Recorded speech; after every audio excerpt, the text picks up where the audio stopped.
Gereja-gereja itu punya ajaran-ajaran yang ditekankan, yang mungkin gereja yang satu berbeda dengan gereja yang lain. Ajaran gereja tentu sangat penting, karena dengan ajaran gereja itu kita mengetahui gereja ini apa yang diajarkan, apa yang diimani, apa yang dipercayai, itu dirumuskan di dalam pokok-pokok ajaran GKJ.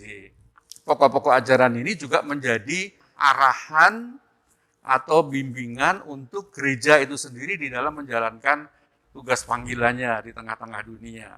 Lalu yang ketiga tentu juga ini menjadi pedoman ya, pedoman pengajaran di gereja kita. Dari pokok-pokok ajaran ini juga kita bisa tahu, oh ini toh yang diimani oleh GKJ. Pokok-pokok ajaran GKJ itu sebagai ajaran-ajaran yang lebih sistematis gitu ya, sehingga lebih mudah memahami pengajaran. Pokok-pokok ajaran ini tentu saja disusun berdasarkan Alkitab.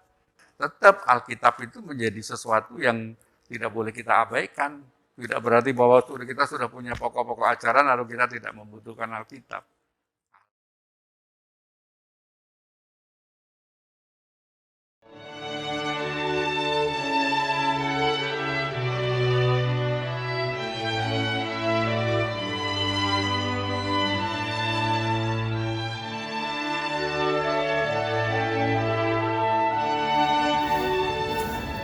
Danau Kenanga, UI. Ya.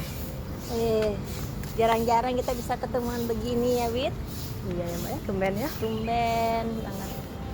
Danaunya enak, seger. Wit. Hah? Siapa tuh? Oh iya. Kenal. Ngapain dia di sini? Hai Mas. Hai, Mas. Lah, Mas Rudi. Ternyata bisa ketemu di sini. Iya, jauh-jauh kita. Asli di sini, duduk sini. duduk di sini Kita kayak ngobrol-ngobrol. kayak Kayak Arca ya. ngomong-ngomong gitu kan ketemu pendeta. Aduh, Wah, kalian abis olahraga ini. ceritanya. Wah, udah Soalnya dapat bawa berapa orang putaran? Cilengsi yang nggak pernah datang ke UI. Oh. Minum dulu sebentar. Udah berapa putaran nih dapat nih? Ya, bawa emak-emak deh di mana. Aduh, aku tadi rencananya juga mau olahraga ke sini. Cuman Terus? kelihatannya pasca Covid ini aduh, rasanya Masih apa ya? sesak. Sesak nafas ya. Ngos-ngosan. Masih ngos-ngosan. Jadi, ya udahlah kita duduk-duduk aja menikmati. Enak ya udaranya ya. Udaranya enak banget ini. Seger ya? Segar. Buat orang yang tadi malam agak stres-stres jadi Ah. rilis. Nah. Tadi kalian dari jauh tuh udah ngobrol, kelihatannya ngobrol apa sih? Ngobrol kelihatannya asik banget Banyak ngobrolnya. hal. Banyak hal kasus pembunuhan akhir-akhir ini. Banyak Oh, banget kan, iya, Mas, iya, kasus iya. yang seperti itu. Dan viral pula yang gitu lagi ya. viral ini. Dan makanya Ternyata jadi kalian ngikutin itu juga ya, ngikutin berita juga Ya, ya. banyak kan, Banget. Mas, bukan hanya ya beberapa lah yang kita lihat kasus-kasus. Ya, ya. Tapi yang aku agak heran ya, yang tadi diomongin juga sama Widi itu, Hmm, kayak mukanya kayak muka nggak bersalah gitu loh, Mas. hmm, Kayak muka nggak takut dosa. hmm. Ya, Kalian ya. kalau mikir dosa itu kayak identik dengan neraka. Neraka, Ya, ya nggak?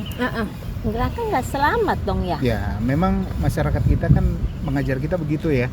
Kalau orang berbuat dosa lalu masuk neraka gitu ya. Neraka tuh dibakar gitu ya sampai selama-lamanya gitu ya. Teriak-teriak gelap gitu ya. Iya. Betul. Kalau menurut Mas Rudi sendiri sebenarnya apa ya, kalau misalnya orang membunuh gitu ya, dosa nggak sih? Maksudnya dosa iya, tapi maksudnya terus masalah apa ya, keselamatan itu sendiri itu seperti apa gitu ya? Konsep Wah. keselamatan ya. Iya. Kalau kita bicara soal keselamatan berarti kita harus merefer kepada PPA ya, pokok-pokok ajaran GKJ sebab memang konsep keselamatan itu dibahas di sana. Nah, harusnya ya kalau kita bicara soal PPA ya kita sudah nonton juga tayangan sebelumnya nih.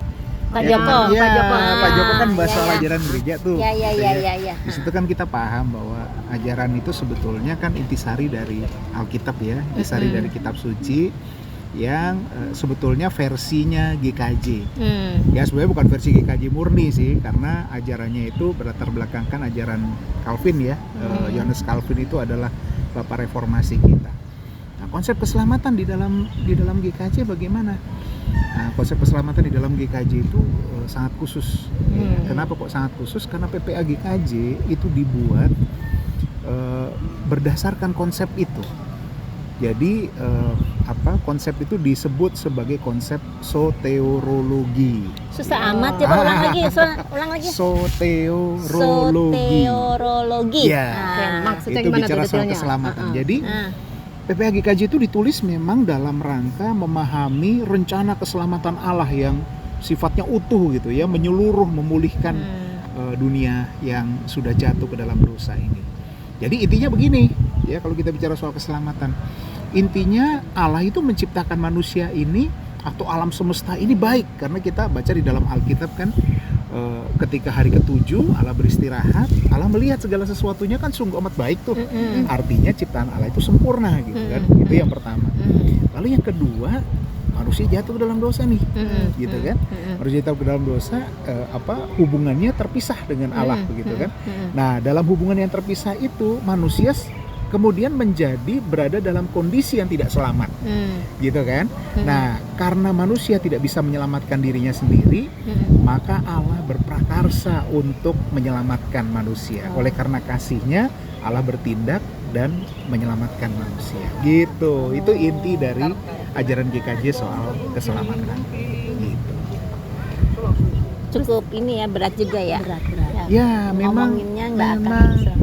Cukup berat. Apalagi PPA GKJ itu diintisarikan dari sebuah buku ajaran yang disebut sebagai Katekismus Heidelberg. Nah, Iya, sebetulnya itu sudah dibuat semudah mungkin.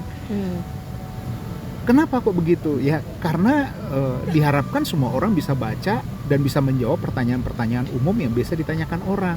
Oleh sebab itu bentuknya tanya jawab. Nah, PPA kita juga kan bentuknya tanya jawab tuh. Ya, jadi ada pertanyaan, kemudian ada jawaban, ada pertanyaan, ada jawaban. Nah, harapannya pertanyaan-pertanyaan yang ada di benak kita itu bisa dijawab ketika kita membaca PPA GKJ. Gitu. Lebih mudah ya bagi orang awam ya. Harusnya lebih mudah bagi orang awam. Betul. Gitu. Orang awam. Oke. Mas, kalau misalnya tadi kan ya orang misalnya konsep keselamatan seperti itu. Kalau misalnya orang udah pernah jatuh dalam dosa gitu ya, terus dia bertobat, terus dia berdosa lagi gitu ya, melakukan hal yang lain. Menurut Pak Sudi itu seperti apa itu? Ya, itu namanya tomat itu. Ya, tomat. Tapi sebelum masuk ke tomat, Pak Sudi, ada lagi nih Wit yang belum aku masih dalam Dulu pikiran. tomat tuh apa? Tobat apa? Tobat tapi kuat. Oh ya, tobat kuat. Ya, gini. Kenapa? Ada nggak bedanya keselamatan, konsep keselamatan di dalam Kristen dan di luar Kristen? Oh, I see. Ya, bedanya keselamatan, konsep keselamatan kita ya di GKJ dengan agama lain begitu ya, atau di dalam kekristenan dan agama lain begitu ya. Nah, kalau di dalam agama lain biasanya dosa itu kan seperti apa ya? Seperti melakukan sebuah kesalahan yang harus dibayar gitu kan. Nah, jadi manusia itu harus membayarnya dengan berbuat baik. Ya, jadi ketika orang berbuat dosa, dia harus mengimbanginya dengan perbuatan baik. Wah. Sehingga harus banyak-banyak kita berbuat baik, harus banyak-banyak kita beramal supaya apa? Supaya amal kita lebih banyak daripada dosa kita. Kalau amalnya lebih banyak dari dosa kita, ya kita masuk surga begitu. Jadi ada timbangannya ya. Tetapi kalau lebih banyak dosanya, ya kita masuk neraka. Nah, bedanya di dalam kekristenan itu, ya kita memahaminya begini, bahwa manusia itu tidak akan pernah bisa menebus dosanya. Bener banget itu Mas, bener banget. Nah, lalu bagaimana caranya dong supaya manusia bisa selamat? Satu-satunya cara adalah Allah yang berprakarsa untuk menyelamatkan. Itu yang disebut sebagai anugerah atau yang disebut dengan grace. Nah, lucu nih teman-teman. Grace itu dalam bahasa Latin ya, itu bunyinya gratis. Oh. Serius? Iya, serius. Artinya ya memang cuma-cuma, kita kita nggak ditarik apapun, kita tidak harus membayar apapun. Kenapa? Karena kita nggak bisa bayar. Iya. Dengan kemanusiaan kita itu kita nggak bisa bayar, itu yang Iya, disebut iya. sebagai kondisi tidak selamat. Nah ini biasanya kan kita baca pada waktu sebelum perjamuan kudus ya, Lagi persiapan ya. kondisi Iya. tidak selamat. Nah itu biasanya kan begitu. Nah itu artinya itu kita berada dalam kondisi tidak selamat, artinya kita nggak bisa menyelamatkan diri kita sendiri kecuali kita merespon panggilan keselamatan Allah itu. Iya iyalah. Gitu. Iyalah. Tadi kita ngomongin orang aja bisa jadi itu udah dosa ya Win. Hati-hati. Hati-hati. Ngomong-ngomong pegel juga nih aku berdiri duduk begini nih.